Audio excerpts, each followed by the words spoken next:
재난지원금에 대한 여당 입장 어떨까 싶은데요. 이번에 윤호중 민주당 사무총장과 이야기 나눠보겠습니다. 의원님 나와 계십니까? 네, 안녕하십니까. 윤호중입니다. 네, 이 재난지원금에 대한 입장 묻기 전에 무슨 이 질문부터 먼저 드려야 될 것 같은데요. 네. 네. 오거돈 부산시장 관련 고민 참 많으셨을 것 같은데 어떻습니까? 지금 당 분위기는요?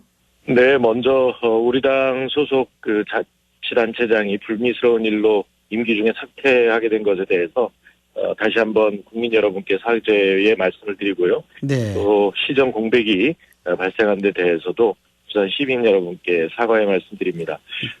그런데 이제 뭐 진행자께서 고민이라고 말씀하셨는데요. 네. 저희 당에서는 뭐 고민할 이 뭐 시간이나 또 여유도 없었고요. 네. 이 성 관련 범죄와 관련해서는 저희는 무관용 원칙을 그랬었죠. 네.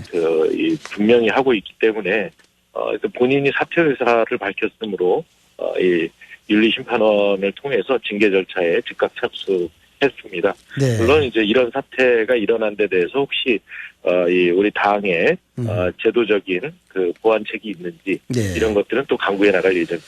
아마 이 부분에 대해서 좀 야물게 대책을 좀 만들으셔야 되지 않나 하는 그런 생각이 드는데, 자, 네, 의원님, 그렇습니다. 뭐 야권에서는 지금 이렇게 반발을 하고 있습니다. 이 총선 전에 총선 미칠 영향 감안해서 사퇴 시기 조율한 거 아니냐 이런 지적들하고 반발을 하고 있는 걸로 보이는데 진짜 모르셨습니까? 네네, 어제 그러니까 뭐 거의 아침이죠. 그러니까 네. 부산시당 보고를 받고 저희가 처음 알았고요. 대표께도 보고를 드렸는데 굉장히 놀라셨습니다. 또 네. 상세한 내용이 어떤 건지 좀 파악을 해라 이렇게 이야기를 해서 다시 그 파악을 하는데 한 1시간 넘게 걸렸어요. 아, 네, 파악을 하시는데. 네. 네네. 예. 진짜 이게 만약에 총선 전에 알고 있었다는 건 뭐 말이 안 되는 얘기입니다. 예, 뭐 개인적인 질문입니다만 이 총선 전에 네네. 만약에 이 사건이 불거졌으면 상당한 영향이 어쩔 수가 없었을 것 같아요. 예. 예, 부산 지역에 그렇지 않아도 뭐 의석을 좀 잃었지 않습니까? 네. 뭐 영향이 없지 않았을 것이라고 보여집니다. 네. 어떻습니까? 이게 4월 7일 내년인데 이 보궐선거 되면은 이게 부산이 정치적으로 상징성이 굉장히 크다 말입니다. 네. 어떨 것 같습니까? 네, 저희 입장에서는 현재 보궐선거에 대해서 이야기할 그 계제는 아닌 것 같습니다. 네. 우선 부산 시민들께 죄송하다는 말씀과 또 겸허하게 반성하는 그런 시간을 가져야 되지 않을까 싶습니다. 네. 자, 어쨌든 이 총선을 마쳤습니다. 또 의원님께서는 4선 의원으로 이제 21대 국회에 임하는데 우선 각오와 한 말씀 해주시겠습니까? 예, 180석의 의석을 주신 데 대해서 무한한 그 무거운 책임감 느끼고 있습니다. 지금 이제 이해찬 대표께서 어느 때보다도 당을 안정적으로 이끌고 계시기 때문에 앞으로 이 국민들께서 저희들에게 기대해 주신 그런 이 역할을 제대로 할 수 있도록 그 책임 있게 그 국회를 또 운영해 나갈 수 있도록 최선을 다하겠다는 생각입니다. 예, 알겠습니다. 자, 긴급 재난지원금에 대해서 좀 짚어봐야 될 것 같은데요.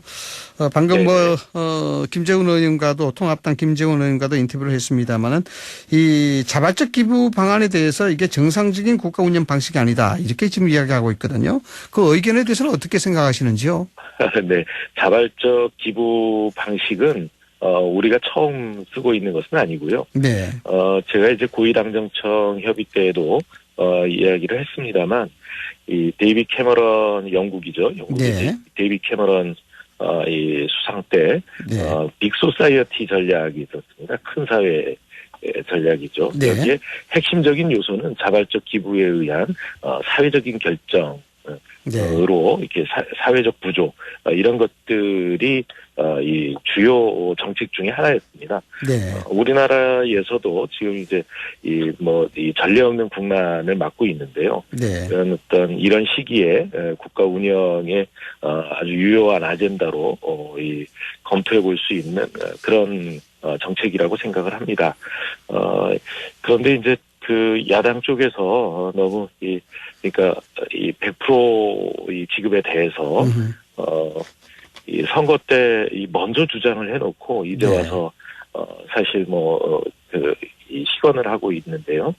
그뿐만 아니라 이제 당정 합의안이 됐음에도 불구하고 이제 당정 합의안 가져와라 이렇게 네. 얘기할 때는 언제고 이제는 아예 예산안 수정안 가져오라고 이렇게 무리를 부리고 있습니다. 이런 것이 혹시 네. 예산안을 그냥 무산시키려는 이런 추경을 무산시키려는 그런 의도가 아닌가 좀 의심이 됩니다. 네. 뭐 일부 전문가들에서는 조금 전에 뭐 캐머런 총리에 대한 얘기도 해 주셨습니다만은 이게 일종의 네. 뭐 사회적 캠페인 아니겠습니까? 사회적 캠페인 같은 형태인데 이게 자발적 기부는 이게 어쩌면은 불투명한 기준을 근거로 하는 재정 운영 이런 게 아니냐. 이게 상식적이지 않다. 이런 지적들이 많단 말이죠. 그런 재정 측면에서 부분에 대해서는요. 그러니까 네. 이를테면 그러니까 전 가정에 지원금을 지급하기 위해서 한 3조 원 가량의 국채 발행은 불가피할 것입니다. 네, 그러니까 불가피하다. 네. 이를테면은 뭐 자발적 기부를 전제로 그 규모를 예정해서 뭐 이 예산을 적게 책정한다든가 이런 일은 있을 수 없고요. 네. 전 가구 지급에 대한 예산을 책정하고 그다음에 그걸 지출을 합니다만 네. 그것이 이제 자발적 기부로 모아지는 것을 보다 더 재난 그러니까 이 위난 극복에 활용한다는 그래서 정부와 국민이 함께 협력해서 이 위기를 이겨낸다는 그런 개념이라고 보시면 되겠습니다. 네. 당에서는 어느 정도 예측을 하고 계신가요? 재정적 부담이 자발적 기부로 해서 어느 정도 완화될 수 있는 규모로 보시는가요? 결과적으로는 완화가 되겠죠. 그러니까 그만큼 이제 재난 상황에 쓰여지는 그런 국가적인 부담 이런 부분들은 결과적으로 줄겠지만 예산서 상에 부담을 줄일 수는 없다 이렇게 보고 있고요. 저희가 이제 IMF 상황에서도 금모으기 운동이 굉장히 광범하게 했었죠. 일어났었고, 네. 그래서 이런 어떤 자발적 참여 운동, 더 위로 올라가면 일제강점기에 국채보상 운동 같은 것도 있지 않았습니까? 네. 이런 우리 어떤 사회적 역량을 결집해서 이런 위기를 극복해온 그런 경험을 가지고 있기 때문에 그런 이 국민적인 참여 이런 것들을 함께 이뤄낸다면 좋은 이 재난 극복의 국난 극복의 모델이 되지 않을까 생각합니다. 네, 뭐 김재현 의원이 22가지 공개 질의를 하긴 했습니다만은 뭐 국회가 열려 있으니까 이 예산 추경에 대해서 심사하는 것은 국회 본연의 업무다 이렇게 생각하시는 것 같아요. 그런 측면에서 본다, 그런 측면에서 본다 그러면은 김재현 의원이나 통합당에서 심사를 하기 위해 구체적인 어떤 예산 재정에 대한 편성이라든가 이런 걸 가져오라 이런 것들은 뭐 무리가 아니다는 생각도 드는데 어떻습니까? 당초에는 이제 이 추경안을 다시 제출하라는 식으로 이야기해서 굉장히 무리라고 생각을 했는데요. 네. 당연히 당연히 심사가 시작되면 수정 의견으로 당연히 제출될 것으로 생각합니다. 그 사전에 자신에게 가져오라라고 이야기하는 것이 무슨 의미인지는 모르겠습니다만 가능하다면 할 수도 있고요. 그러나 당연히 제출될 것을 그렇게 전제 조건처럼 이야기하는 것도 좀 적절치 않은 것 같습니다. 네, 알겠습니다. 어쨌든 이 문제, 긴급재난지원금 문제는 정치적인 어떤 함의가 들어가서는 안 된다는 게 저 개인적인 생각도 그런데요. 야당과 협의 앞으로 어떻게 해나가실 생각이십니까? 우선 이 긴급재난지원금은 조속히 처리하는 것이 중요합니다. 네.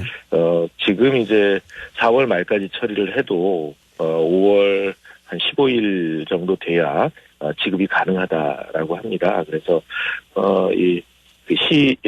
시간이 없는 만큼 이런저런 선후 전제 조건 이런 것을 달지 않고 즉시 심사에 착수하는 것이 우선이다 이렇게 생각을 하고 여기에 대해서는 야당도 반대할 이유가 없지 않을까 생각합니다. 네.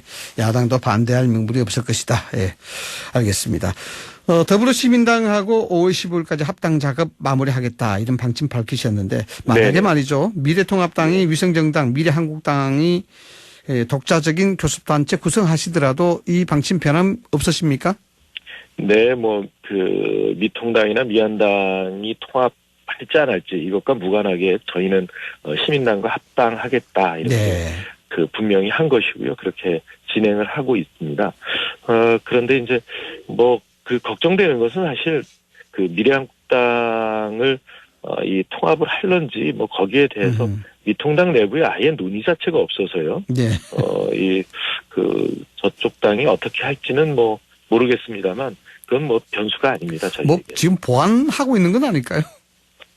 글쎄요. 네. 예. 알겠습니다. 뭐 네. 우선 뭐 그러니까 지도체제 정비하는 게 우선이라 그렇겠죠. 네.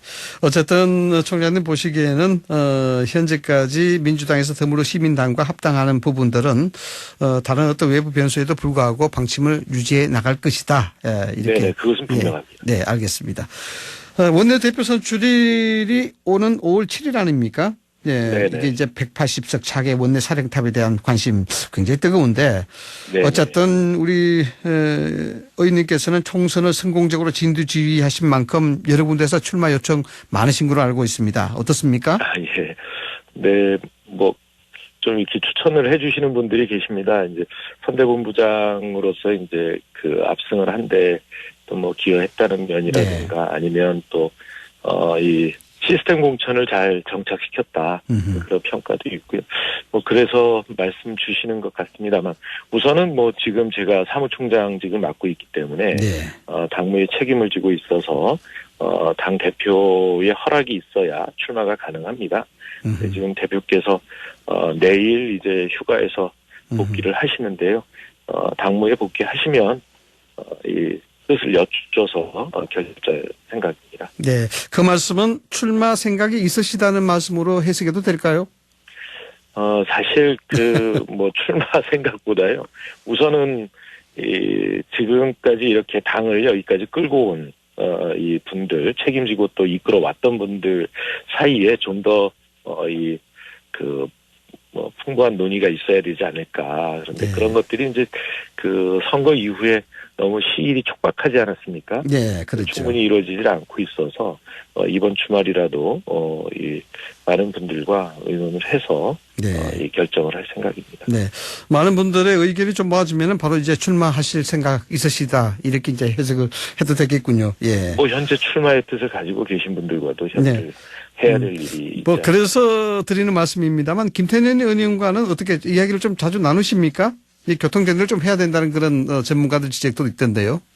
네, 그럼 뭐 전해철 의원님과도 뭐 계속 논의를 하고 있습니다. 네. 김태년 의원과도 마찬가지고요. 네.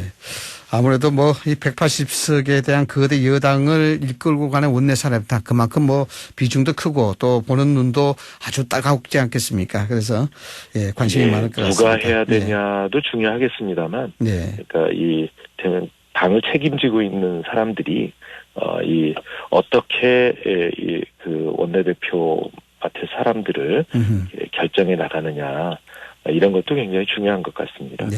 당 대표의 의중도 굉장히 중요하겠죠. 뭐 원내대표 문제에 직접 개입하실 분은 아닙니다만. 네. 예. 알겠습니다. 좋은 일이 있으시길 바라겠습니다. 지금까지 윤호중 민주당 사무총장과 이야기 나눠봤습니다. 오늘 말씀 고맙습니다. 네, 감사합니다.